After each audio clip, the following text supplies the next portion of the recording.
I'm on a network. Was battling it yesterday.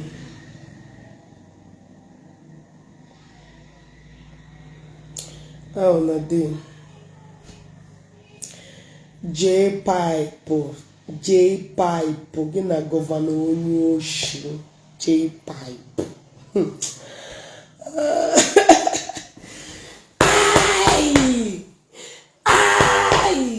Only Lion Demo! Only Lion Demo! I did it!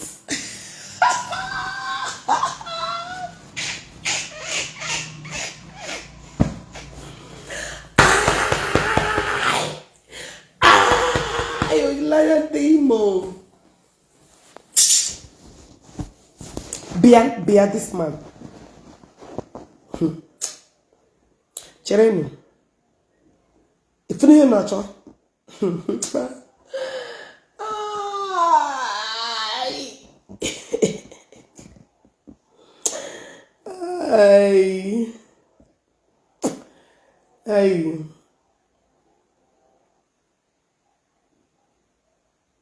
share the video, please. Share the video. Let me tell you what the main reason I'm doing the video is just to give thanks to Igbo, but I owe my Igbo brothers and sisters. They are this one not here now. Imagine you could be my life. Imagine you be alive. Let me use this opportunity to thank my Igbo brothers and sisters that came through for me. People came through for you. Igbo people mount. Station very hot for my matter. Police station very too hot for my matter. Police station very too or they too sophisticated for my matter. Igbo people came through for me. Hausa was spoken, but Igbo language took over. People came through for me. They came for me. They were there for me.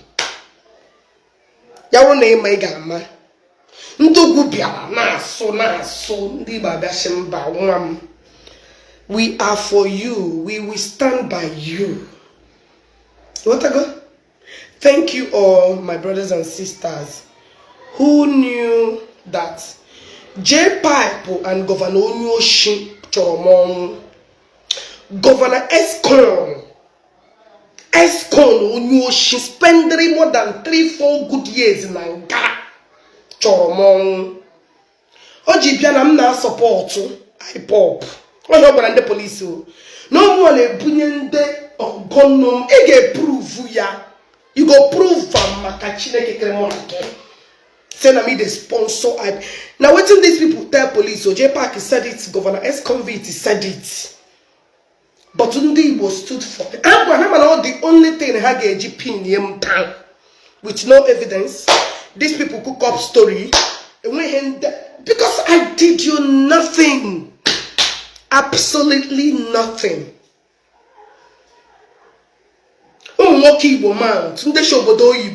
Guys came out. Women came out. So she getting calls everywhere. Who knows who people? Oh my goodness.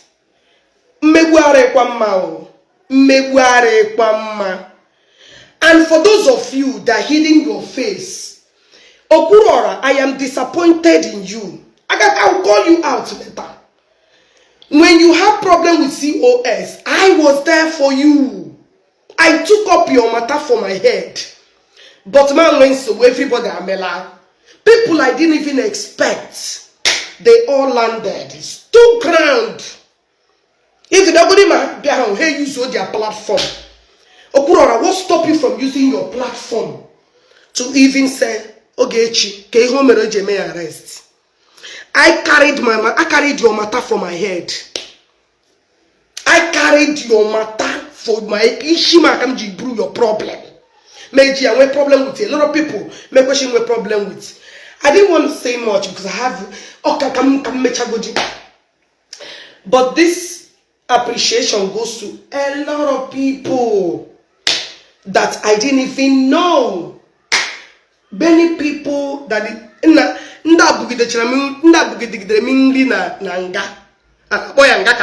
intention because toilet first class, first class.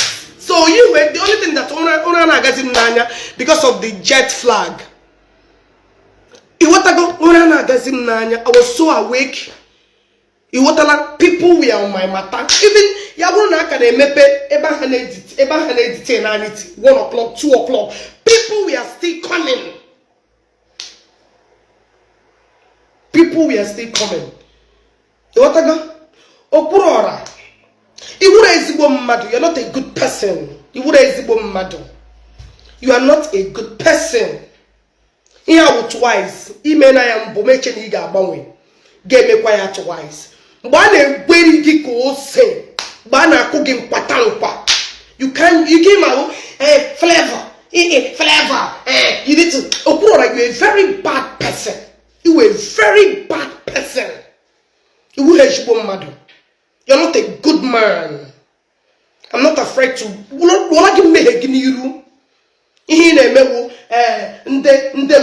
People like him, they will come and when they have 1 naira or 2 naira. You are a very bad person. But let God judge all of my kindness towards you. Even to use even to say, where is Ogechi? I'm going to call. People, people that matters called. They matter called to check up on me. Okay, where are you? Hey, to an extent, what happened for me? I never see this kind call. I never see this kind of person. People were on my matter. People took it personally. They made different debate. People made different debate. People just decide. We put an even day. One a sponsor unknown comment. One a support to IPOP. These people govern ownership and the DJ pipe upon tour. I get to that guy. He put a formulate here. Okay, so now all these men they are here to protect me, just to stand by me. That was exactly what happened to Kemono Onyu. So this is how demonic and dubious mind this J Pipe had. Because he let China when you J deform, when you book Ogechi got form because Onyi refused to betray me. Onyi refused to betray me. Onyi refused to join you to betray me. Okay, wait. In a Onyi na bed. Mbono biano na bathroom because Uno carried over 30 men that he get off phone. I was scared. Nde yi mufti odiole. Nde no on uniform odiole. I was but here in Nigeria. This is Nigeria where you're supposed to be very careful. You don't know who is who. That intelligent criminal. I'm going to get me go open your face. I'm going to put Nde umax, nde nine government, black baron to up. Hey, you don't get for a woman.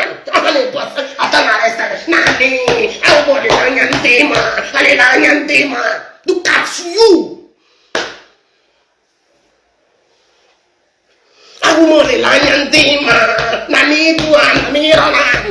Look at you. Oh, Mwakije boss. Mwakije boss. You want like dema. Come on, look at you.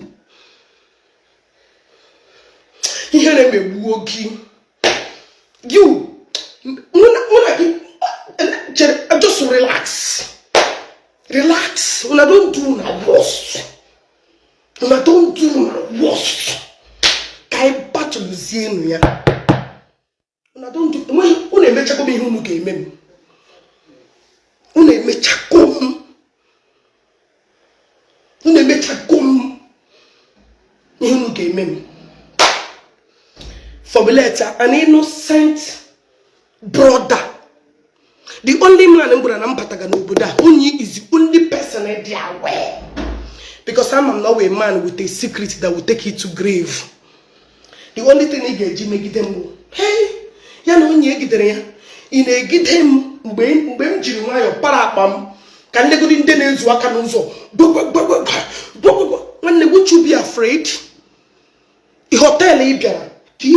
Going security. Nobody can walk in here now. Ebe security. Open this door. When no one get me puzzle.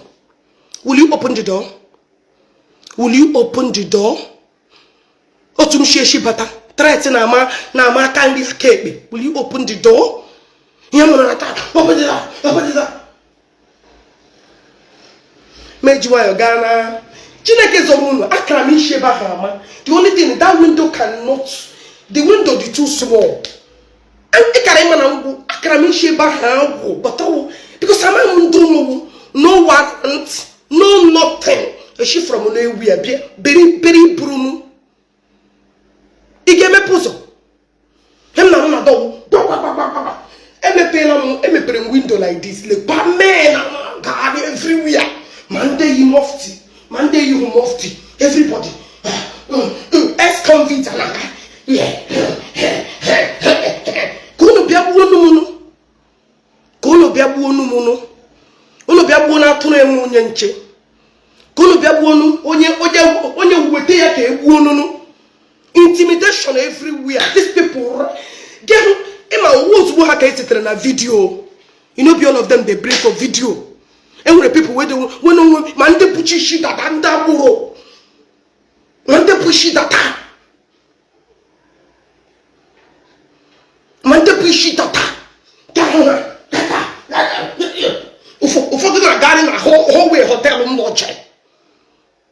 Just to intimidate me, to threaten me, to subdue me.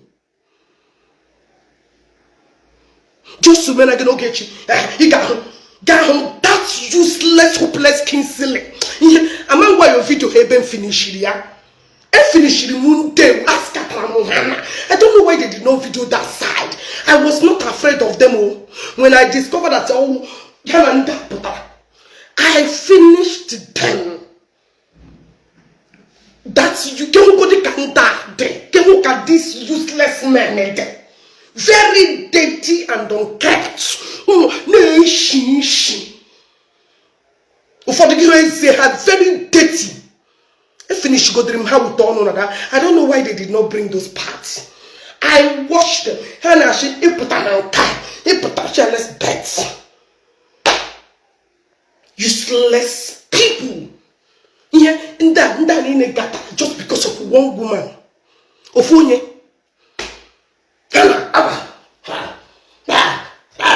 We kill you. Come on, we kill you. Igama. And then Susware. Here in the boom, you don't work him with a brain. Excuse me, couldn't you look at Gama arrested? Couldn't you look at that child boss who need no why? Who is the person? Who's the person? Ogechi kono gagachia umoke mandaburo. Mandene umado. Ma Gia means here within the uniform. Kono bia subdue mu. Kono bia menu intimidate. I don't understand.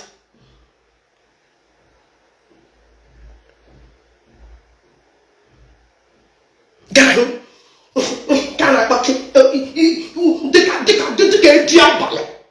very shapeless human being that useless kissing. The guy put like this. I get it down here. I thought when I reached the Agama petition Ogechi, I thought I would see one of names. Weak useless men. Why would you guys even come to my hotel, my bathroom, you did not knock. Imam Abamoto, Imam Anamasa, Imam Aname use some toilet. When I just go on. Every video, give it to me, Kikitenu me bembo to keba post you on Facebook. I know what to get you. I know what to get you. Kikitenu kebia menu ye. Une with camera. Camera. Paparazzi. The paparazzi. Paparazzi we no get certificates. Paparazzi we no get certificates. Paparazzi we no get license. Una wona namata. Michael Jackson about the turn over. Everybody, can they capture me? Is that camera? When I don't capture big fish. Big fish. When I don't get big fish. When I don't capture me now. But it's here now. When I get when I don't capture me. And I'm going to say, I get you. Useless touts. Kinsley, useless man. I get you. I get you. Look at her. Look at her. They go get you. We don't capture her.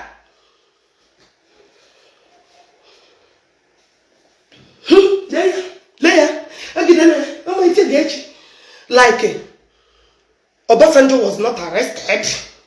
Do you know how many people are arrested? They become prominent. Do you know prominent people that we arrested?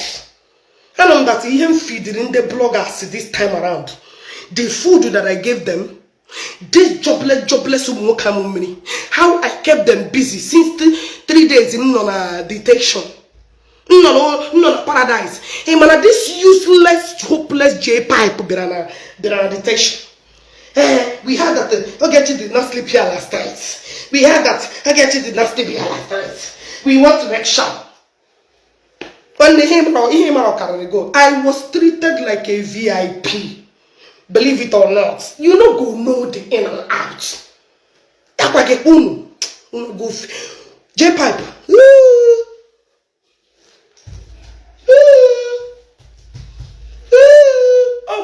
Yes. You don't even the hopeless unfortunate J pipe cannot even come close to me.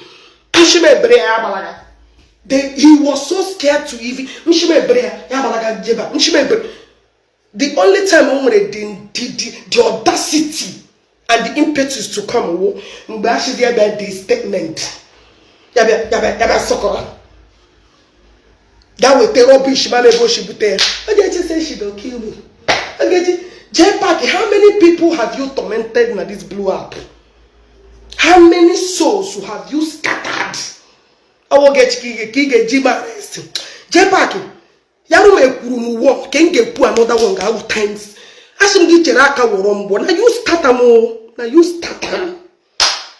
Everyone knows Miko. As you say, you came to label me. Kato terebe babuom. Kato terebe babuom. I want to put them off for. If you get na bed. If you don't prove that camera, if you don't prove that video, I just am not soft. I'm just peddling soft things. Now this soft pedal. I just am not pedal go this small. I just want to bed to go this small. I just want to go one for one thing. Let me finish and advise us. Oh, how can I sees? I'm just patterning my speech. I just want to go to Kumata. I just want to apayata small. But that's your one. But that's one again home. I got my coachy phone for nine. Come tagudu kum some women. Akuna okolo one in the cabin womb. I put you call and dog and do womb but cabin womb. I put you call her. You gather all of them. Couldn't be a woman, right? I quit chokora couldn't be a womb. I quit chokora have a womb. Men, all of them everywhere. Damn meaning. I quit chokora have a womb. Say nobody will come for me now. Nobody will come for you guys. Were even threatening me, the police officer, that now I'm going to jail. Now nobody will ever bail me. I want you threatening the police. I want you again and double ra nando kidnap PG. I want you threatening them. You guys was guaranteeing me that nobody you only threatening me power na police station or wash.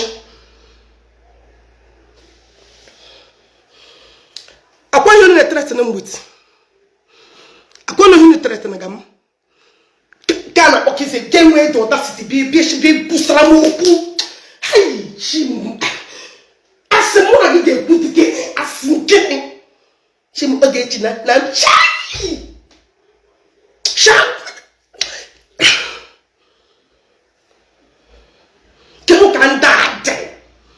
Can't forget Facebook, who these people for in life. Tabo pass get who ex-convict. You know it. Very dirty looking hole. Like how shakara blah blah.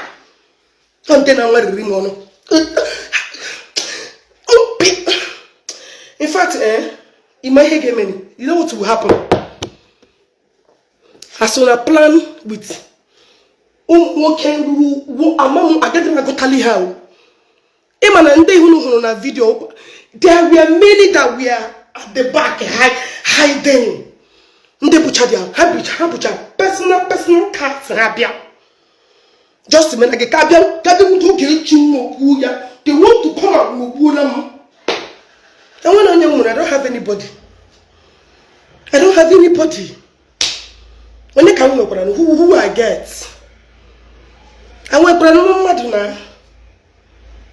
to actually walking in on Facebook. Hidden criminals. They're on Facebook. They're pro Ogechi now. We are talking all time. This is her last. Ghana Georgia Ghana Cho. I blame Nigeria, those hotel people. But I will come for now. Hotel Agama Kuruna Hena Newi. Akuno. So J-Park put a CCTV corner on a tom. That hotel. That means nobody stays in that hotel to save. That means nobody will rent that hotel who got the safe. If the workers are there to give secrets, that means that hotel nobody will be. Agama was nightmare in the hotel. So nobody stays because J-Park put the hotel will any information. So that means nobody is safe. That's all of you. Agama was why you leak a secret? That means a hotel and who is safe in a navy. That means if you are coming there, you are in jeopardy. That means nobody is. You're not supposed to review the secret of when you believe you get protect. That means nobody is fucking safe in that particular hotel. Apa man bitro na address unu. Ne bunu here. Ashi no Ogechi na wonyo ojo. Unu ga mere me explain why unu ji bruje park na leak secret my whereabouts. That means unu no choro kunu guomu. Unu ho chara those hasty different men with such dressing. Unu leak a secret of guests unu show but you bobata. A VIP guest. Unu leak him ke buomu. So this is what you guys. So nobody is safe. Na hotel Uno. That's what it is. That is what it's time to be. Share a video. Fonde chori galoja in such hotel. Share the video. Hold on.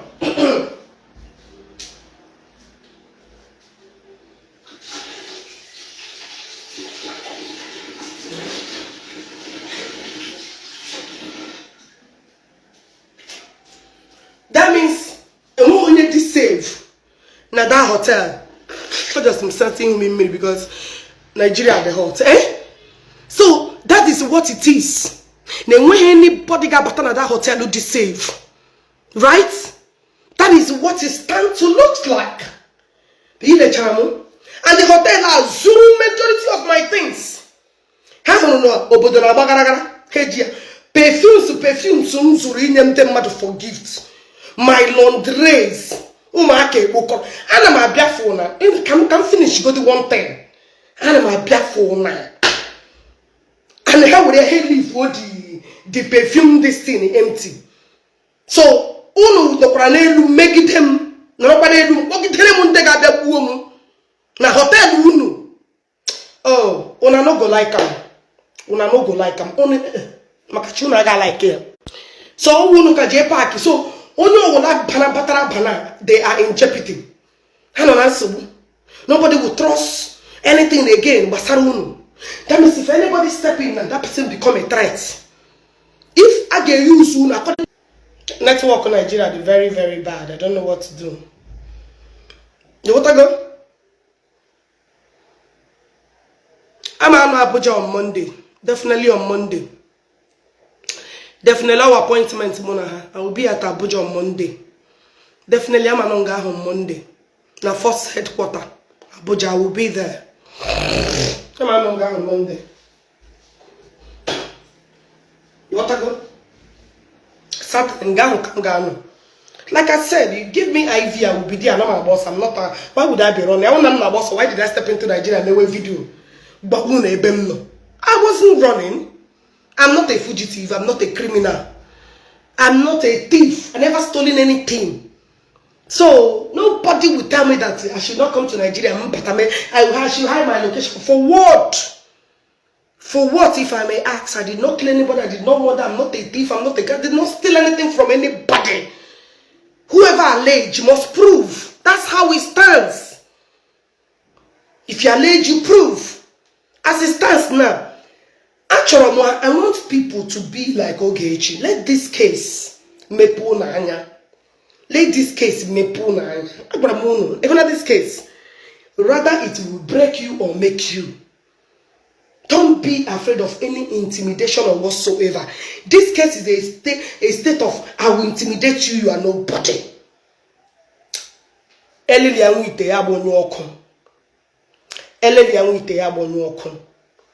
want to go? I will intimidate you, you got nobody. This case versus you are nobody, you are nobody. I will step on your head and crack. That's it. Pray, Yage. That is what this case stands for. If you have an open mind and look into this case, that is all this case stands for. We will form a group and I will be the leader. I will be the master of the game. So that we will crush you. We will crush. You may be rejoicing on my own. Your turn is coming. And nobody will stand by you. Rejoice and celebrate on my own. But your own day, you may not see anybody that will make calls. As far as you live in Nigeria, celebrate on this one. But one thing, my sister or my brother that is celebrating over this arrest, Ogechi will come out victoriously. Bet me. Because I did not commit any crime. We will prove it to every reasonable doubt. As far as this case is concerned, I did not commit any crime. I was not the one that looked for trouble. That is why where evidence will be surfaced, where the things will be open and obvious. Like I said, the police that came, I said, I will follow all due process. But one thing I will not allow is intimidation. All due process will be applied in this case. I got able in the water.